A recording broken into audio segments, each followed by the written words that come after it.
We are on page 27 of the student note packet. It's the ZPT Zero Product Theorem handout, and you guys are finishing this for homework. I'm going to walk you through the first problem in this video and then give you some hints for setting up numbers 4, 6, and 7, which are a little tricky. So keep watching, but you guys can fast forward if you need to the places where you might be a little bit more confused, but just make sure that you guys are following the steps that we follow in this video. So mostly what's going to change is with the graph for each of the problems. So just make sure you guys got that in your homework and you're good to go. If you want to give these a try on your own first, that's not a bad idea also. Okay, but let's walk through number 1. So we are looking for all of the values of x where cotangent of x is equal to 2 times the cosine of x. And we're looking for the general solution equations and then the particular solutions between 0 and 2 pi. Again, inclusive of 0, we've got that square bracket there, and then 2 pi is exclusive. So just really quickly, like if we were to look at the graph over here, this is our cotangent curve in red. And then our cosine curve, 2 cosine specifically, would be this curve in green. And we're looking for all of the places where these two curves are equal to one another. So essentially all of the places where these two curves intersect, and then we'll find those specific locations between 0 and 2 pi. So this is 0 over here, and then 2 pi is all the way over here. So it looks like when we actually go to check our work at the end of this, we should have 4 particular solutions because there's 4 places where these two curves intersect. All right, so keep that in mind as we approach this problem, but we're going to be including graphs and the rest of these as we move forward through this unit. So we've got to solve algebraically for the general solution equations. And we've got cotangent on one side and we've got cosine on the other. And there's a few things you could do here. This is where the problems get a little bit trickier. So what I'm going to do to approach this problem is I'm going to turn cotangent into cosine over sine. Using that quotient rule, I'm going to get something like this. And then what I'm going to do is I'm going to get everything on one side. I'm going to set that cosine over sine so that it's over on the right-hand side here. And then the next step might be like the least intuitive. But the goal here is if we can factor, if we can set one side equal to 0 and factor, then we know that we can set each of those factors equal to 0 and solve for our angle. So I can factor the right-hand side. They both have a common factor. That common factor is the cosine of x. So what happens when I pull a cosine of x out of both of these things is we're left with the cosine of x as one factor and 2 minus 1 over sine of x as the other factor. Now I can rewrite this, right? If I rewrite this, this becomes the cosecant of x instead of 1 over the sine of x as a fraction there. Doesn't matter how you want to leave it. You actually don't need to simplify 1 over sine x into cosecant if you don't want. But now I've got 2 factors. We can set each of these equal to 0 and we can solve for x. So we get the cosecant of x is equal to 2. The cosine of x is equal to 0. So our principal value here comes from the inverse cosine of 0. Our principal value here comes from the inverse cosecant of 2. Okay, so principal value is going to be pi over 2 for inverse cosine. Our principal value here, inverse cosecant of 2, otherwise inverse sine of 1/2, that is pi over 6. So we're going to have 4 equations here. x1 is going to be the principal value plus 2 pi n. x2 for cosine, negative principal value plus 2 pi n. And then moving on to the second principal value, this came from cosecant or sine. So pi over 6, that principal value plus 2 pi n. And then the last equation is pi minus the principal value. So pi minus pi over 6, 5 pi over 6 plus 2 pi n. So we've got 4 general solution equations here. Box those. Now I want to know what the particular solutions are. And we're looking for those particular solutions between 0 and 2 pi, inclusive of 0, exclusive of 2 pi. And we know we have 4 locations between 0 and 2 pi where our graphs intersect. Right? Each of these points here I've marked in orange on the graph. Okay, So I'm going to find these. I'm going to skip the table today. And I'm just going to list them by plugging in numbers for n.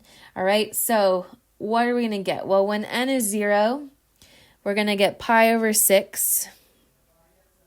Well, I'll go in order. When n is 0, we're going to get pi over 2 from the first equation. We're going to get nothing from the second equation because it's negative pi over 2. I'm going to get pi over 6 for the third equation and 5 pi over 6 for the fourth equation. Then we move on. When n is 1, I'm going to do this all at the same time. When n is 1, the first equation doesn't yield anything between 0 and 2 pi. The second equation is going to give us 3 pi over 2. The third equation is going to give us nothing between 0 and 2 pi, and same with the fourth. So I've got 4 answers here. Pi over 2, pi over 6, 5 pi over 6, and 3 pi over 2. So I'm going to go and list them in order now. But we're adding something extra today. So what we're going to do is we're going to represent these solutions now as ordered pairs, and we're going to mark each of those ordered pairs on the graph. So this is why I had you guys doing this in order, smallest to greatest, because on the graph we can just move left to right then. So the smallest number we've got here is pi over 6. Okay, I'm going to leave the second part blank. The next number we've got is going to be pi over 2. All right, next solution we've got is going to be 3 pi over 2, just kidding, 5 pi over 6.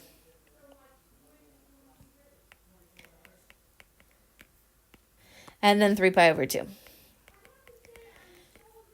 Okay, so last thing we've got to do is we have to figure out what the y values of those ordered pairs are. So going left to right, this is pi over 6. This right here, that is pi over 2. This point right here is 5 pi over 6. And then this point right here along the x-axis, that's our 3 pi over 2. But I'm going to label these accordingly after I find the y values. So how do we find the y values? Well, you go back to the top and you pick one side. Do you like cosine or do you like cotangent? Doesn't matter. I'll pick cosine because I think it's easier to calculate the cosine of these angles than it is to calculate the cotangent, just for me. All right, and we're going to plug in for x those values. So 2 times the cosine of pi over 6. That becomes the y value of this ordered pair. The cosine of pi over 6 is root 3 over 2, times that by 2. We just get root 3 as our y value there. All right, you don't have to show that if you don't like. If you can do it in your head, that's fine. All right, 2 times the cosine of pi over 2. Well, the cosine of pi over 2 is 0, so that's just 0.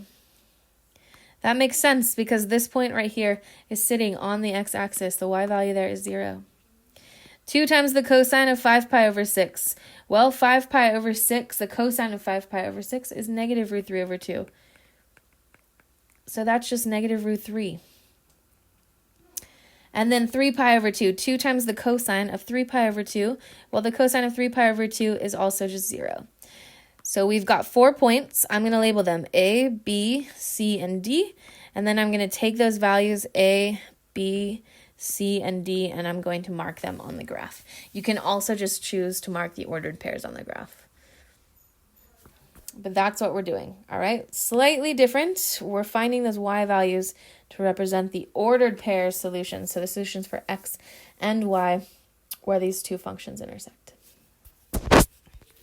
All right, so hints for the next couple of problems. I'm not going to work them out fully, but I'm going to give you places to start. So let's look at number 6 on the back. We have the sine of 2x is equal to the cosine of 2x, and the first thing I'm going to do is I'm going to divide by the cosine of 2x. Now, remember, do not divide to cancel, but I can divide to turn into tangent or cotangent. So the sine of 2x over the cosine of 2x, that becomes the tangent of 2x.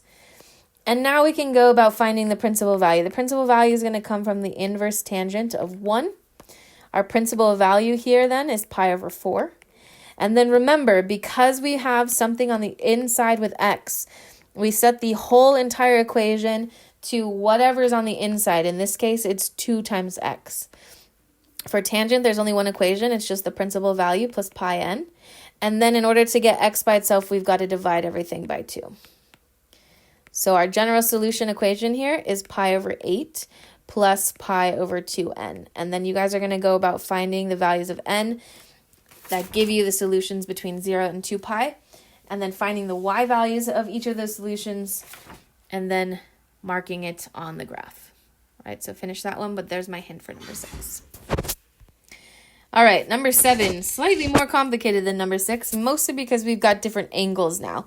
So I can't just divide by the cosine of 4x because 4x is different than 2x. The angles have to be the same for us to be able to apply the quotient property. So what I'm going to do is I'm going to work with the left-hand side. I'm going to turn the cosine of 4x into the cosine of 2 times 2x. And now there's an expansion for the cosine of 2 times an angle that only is in terms of sine. And I'm going to pick sine because the right side has a sine there. I'm going to turn this into 1 minus 2 times the sine squared of our angle 2x. And then you can leave everything in terms of 2x. We can get everything to one side, and we can factor using 2x, and that's fine. And that's probably the easiest way to go here. So we're going to factor 2 sine squared of 2x plus sine 2x minus 1. And then you guys are going to go about getting the general solution equation. So remember, in this case, you've got stuff on the inside with x. So you're going to set each of those general solution equations equal to 2x and then divide by 2x after that. So check your solutions. The answer's at the bottom of the page. Make sure you've got those. Last hint here is for number 4. We've got the sine of x is equal to the cosecant of x. What I would do is I would turn cosecant into 1 over the sine of x. And then you can multiply both sides by sine x. So you get sine squared is equal to 1. And then in order to get sine by itself, just take the square root of both sides. Okay? So don't forget, when you take the square root, you've got 2 options here. You've got 1 and you've got -1. And then each one of those is going to yield a principal value. Go from there, find the general solution equations, and then those particular solutions. Email me if you guys have any questions. Answers for both sides of the paper are at the bottom of the page. And drop by office hours if you have questions or want to walk through anything.